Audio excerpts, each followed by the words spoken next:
Hi everybody, it's Nica. I had a few requests of you guys who wanted to see how I created my Criss-Cross Easel card that I sent to Yolanda for our swap. So I need to make another card, and I decided to do that so that I could show you guys how I created that card. So I'm not sure if this is going to be a start to finish kind of a project or if I'm just going to show you the basics. We'll see how far we get and how long this is, because I'm not the hugest fan of editing. So we'll see how that goes. What you're going to need is you're going to need a card base. I'm going to be using one of the Michaels corrugated card bases. It comes in like a pack of 30, I believe. But you can use any other card base. You could use cardstock or lightweight chipboard. I just chose this because I tend to load up really heavily on my embellishments. So I want something really sturdy that will hold my card up and it won't just fall to pieces. So that's what I'm using here. You're also going to need another piece that will be the part that stands up on your easel card. And my piece is 5.5 by 5.5 because that's what the card base is. So you need a separate piece that is the same size as your card base. I'm using lightweight chipboard because, again, like I said, I load up on my embellishments pretty heavily, so I want something really sturdy that will hold up to it. You're going to need a ruler, something to cut with. I'm going to be using my ATG tape gun. And I'm also going to be using a really strong double-sided adhesive tape, like score tape. This one is Miracle tape. You're going to need scoreboard. You're going to need a cutting board. And you're going to need paper. I have two different sheets of paper here. One is going to be the background, and then the other part is going to be the crisscross portion.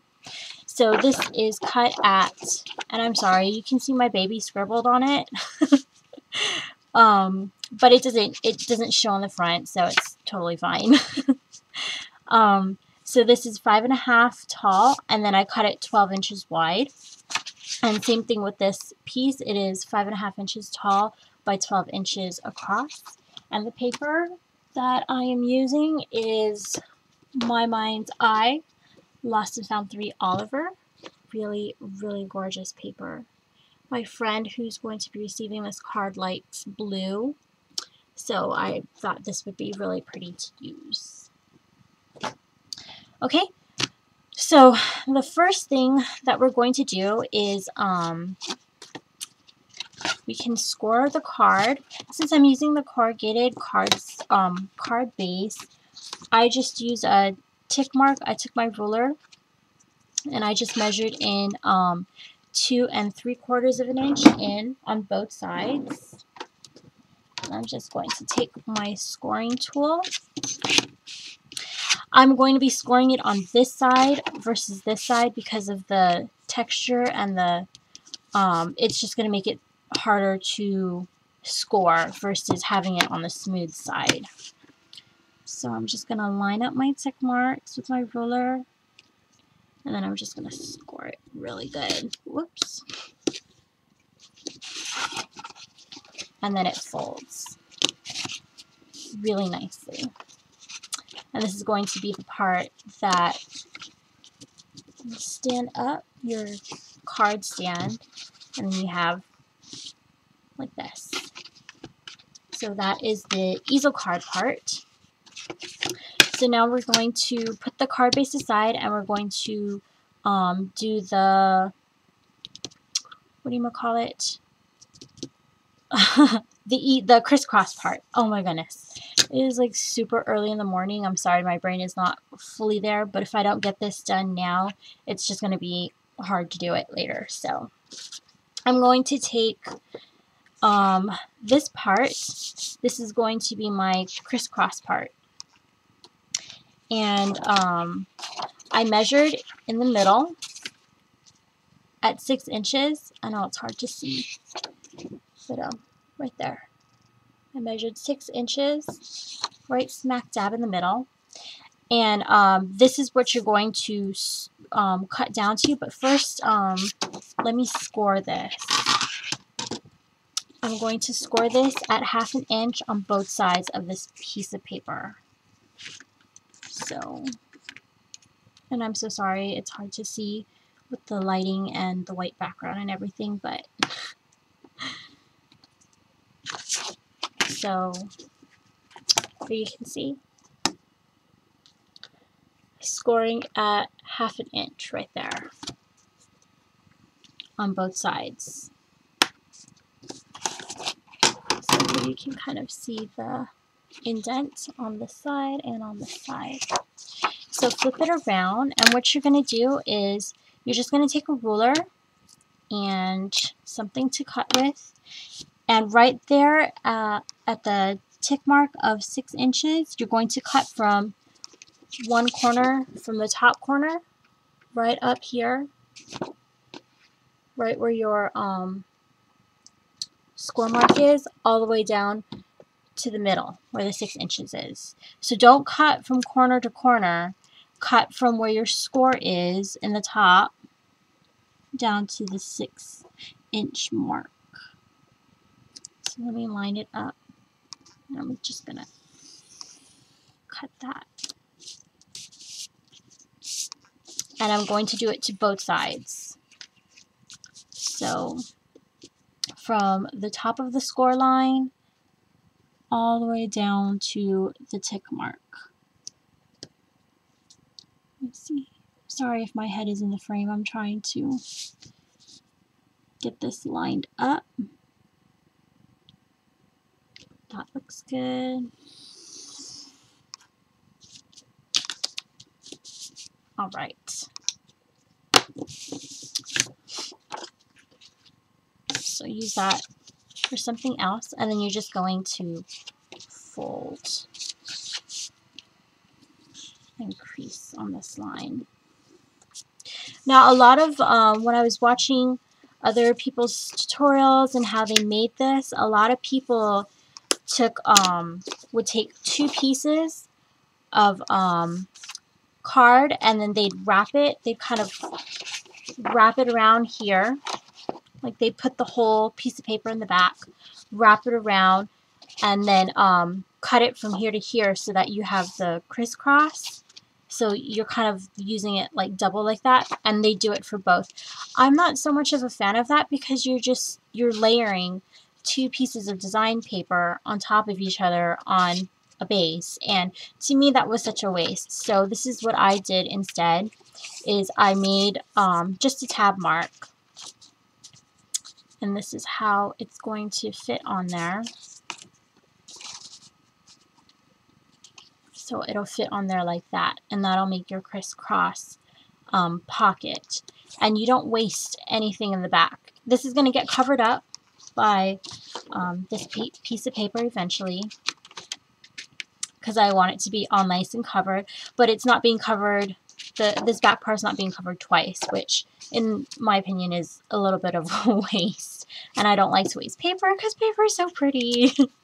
So if you don't do it this way and you don't have this triangle piece, your card is going to look kind of like this. You won't have the pocket. It's very, very important that you cut it the way that I showed you.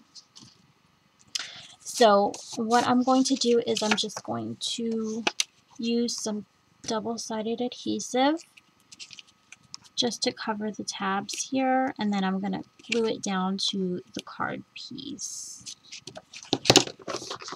Just get some scissors.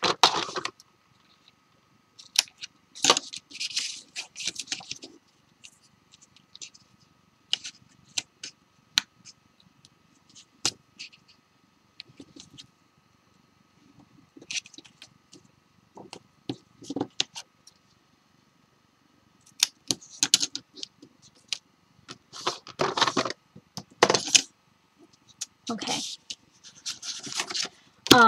I'm going to cover the inside first, the inside part first, so I'm just going to cut this pattern paper to 5.5.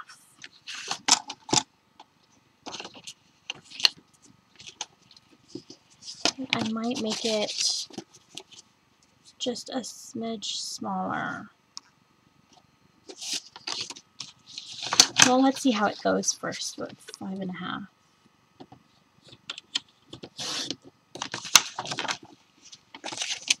So I'm just cutting it at 5.5, and I'm just going to glue this down. Do I want to? No, sorry. Deciding if I want to have it distressed or not, but I can do that later if I need to. I'm so sorry for the white on white background. I'm being very generous with my adhesive. I just want to make sure it doesn't go anywhere. Okay, and I'm just going to lay that on top.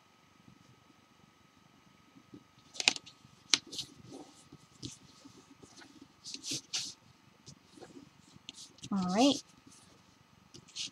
And then I'm going to take these pieces and take off the tape.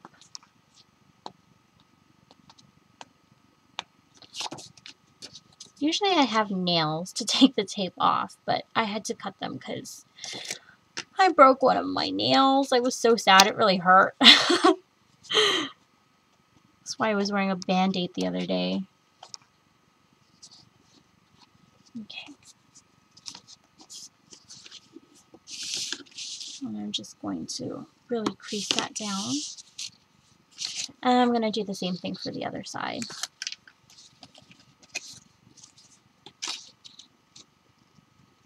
Just making sure it is butt up against the edge there really good, and then I'm just going to press down. And then just burnish that. And there's the crisscross part. All you'd have to do now is just glue it. So I am going to take some glue here, and I'm using Scrap Happy Sheer Glue. You can use the ATG also, but I don't want anything to stick when I put a tag in here. So I'm just going to put a thin line. Oops, that is definitely not thin. I'm just going to spread this out a bit. And then close that. And then add another line of glue here. And then I'm going to also add some glue to the flap here, just to keep it closed.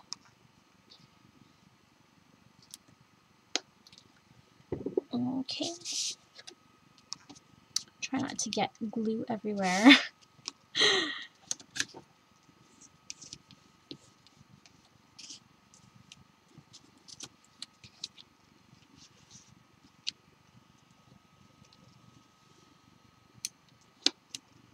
I'm not too worried about this because this is all going to get covered up when I embellish.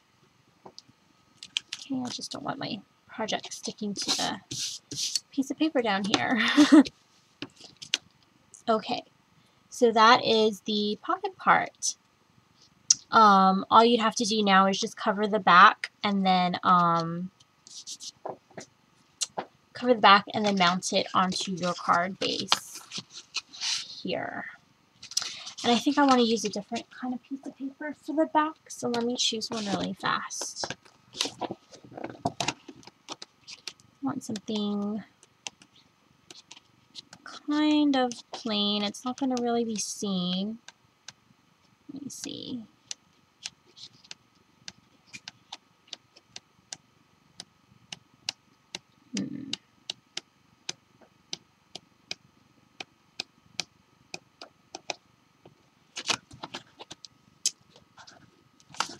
I like this for the back.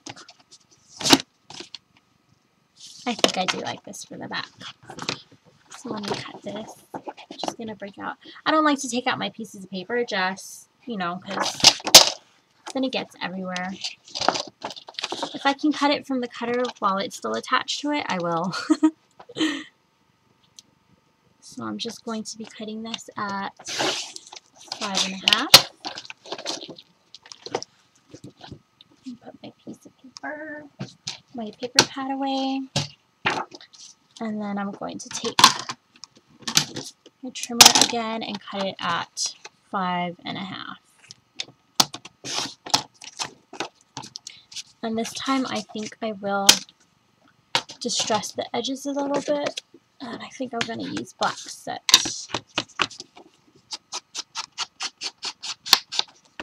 So I'm just going to do this really quickly.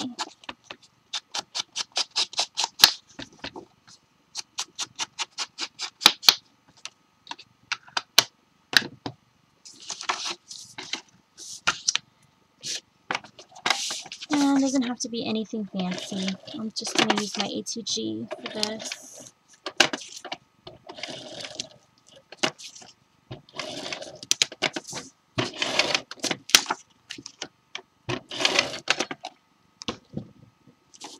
My work surface is moving a little bit. And just attach that as close as you can to the edges. And then I'm just going to burnish it down.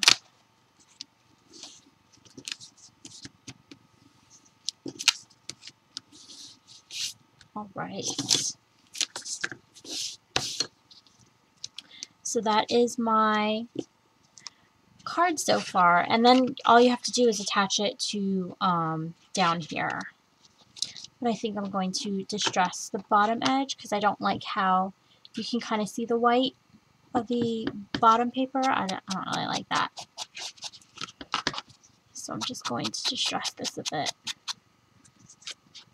Just to kind of hide that a bit. So you see the white's kind of gone. It's not that noticeable. Yay! Okay.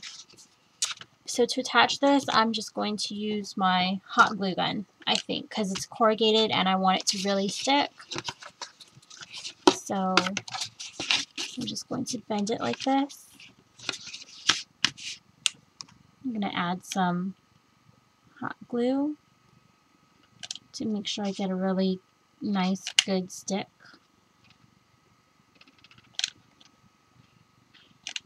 To do this fairly fast because hot glue dries fairly fast.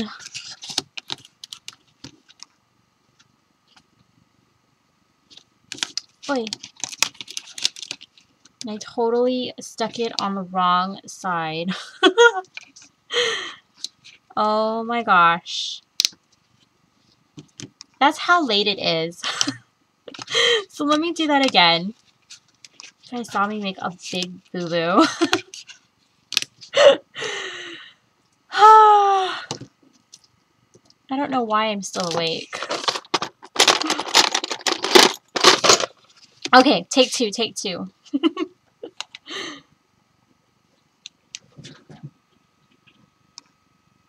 It's like, what time is it? It's like past 3 o'clock in the morning. I need to go to sleep. But I keep thinking about this card and I'm like, oh my gosh, I need to get it done. Okay, so let's try this again. I'm just going to fold it down and line up the bottom here. Alright. Much better. I'm not too worried about the front because I'm going to be embellishing this. So that's like the awesome part about embellishing. You can cover up all your little boo-boos. So like you can see the glue. When I took off the glue here, it kind of took off some of the paper. But I will be covering that up. So this is the back. This is how it'll look when it's standing. Okay. And then you'd have to cover the inside, but I'll do that later. Okay, you guys, so I'm just going to come back with the finished project and show you what else I did. Okay.